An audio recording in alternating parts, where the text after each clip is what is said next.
बिस्मिल्लाहिर्रहमानिर्रहीम। अस्सलाम वालेकुम। अॻे में असीं सिंधी काउंटिंग पढ़ी से अंग्रेज़ी स्पेलिंग सां गॾिजी। हिकु हिकु हिकु ऐं होॾां वन ONE वन इहो असां पढ़ी आया आहियूं। हाणे ही अंग ऐं लफ़्ज़, हाणे अंग हिकु हिकु हिकु, ॿ का ॿ, टे का टे, चार का चार, पंज का पंज। हीअ अंग लिखियल आहिनि हिकिड़े पासे ॾांहुं। हाणे इन जे साम्हूं ई ॾिसो,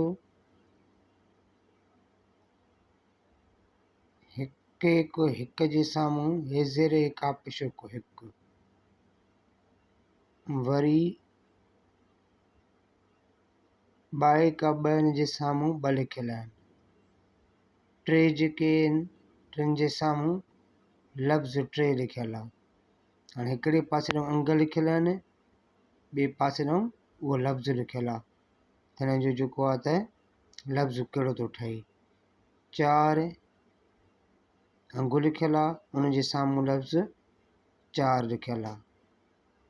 पंज अंगु लिखियल आहे, लिखियो आहे असां पंज, उन जे साम्हूं पंज लफ़्ज़ लिखियल आहे।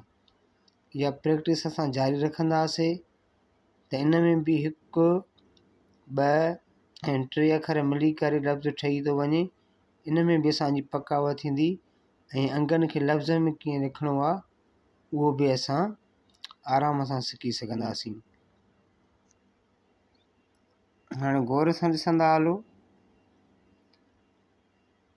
अंगु शाई का छह लिखियल आहे, उन जे साम्हूं लफ़्ज़ छह लिखियल आहे।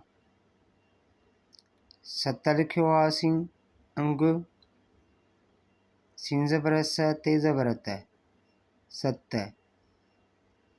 ज़ेरियूं ज़बरियूं या पेश जाते बि अचनि, उहो हाणे तव्हांखे पाण प्रैक्टिस करणी आहे। पंहिंजो ज़हन जेको आहे त खोलणो आहे, इम्प्रूवमेंट ईअं ईंदी वेंदी। सत अंगु लिखियल आहिनि, उन जे साम्हूं सत लिखियल आहिनि। वरी अठ अंगु लिखियल आहे, उन जे साम्हूं अठ लिखियल आहिनि।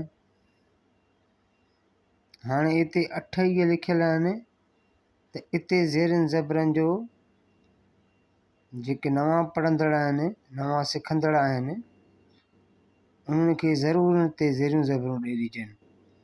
जीअं असां अॻ में पढ़ी आया हुआसीं, ॿिनि अखरनि वारनि लफ़्ज़नि में उठ, अल्पेशो उठ पेशो उठ, उठ जीअं पढ़ी आया हुआसीं।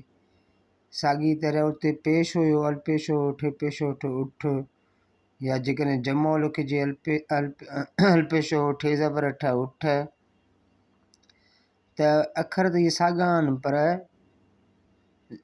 पेश ऐं ज़बर सां फ़र्क़ु थो पए। हिते अठ जेको अंगु आहे उन में अलज़बर टे ज़बर अठ, माना ॿिन्ही अखरनि खे मथां ज़बर ईंदी।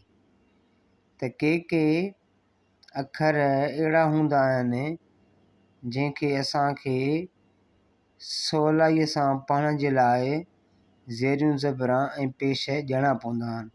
इहो तव्हां पंहिंजे ज़हन में रखी छॾियो, इहा शइ सिखी छॾियो ऐं इहा शइ सम्झी छॾियो।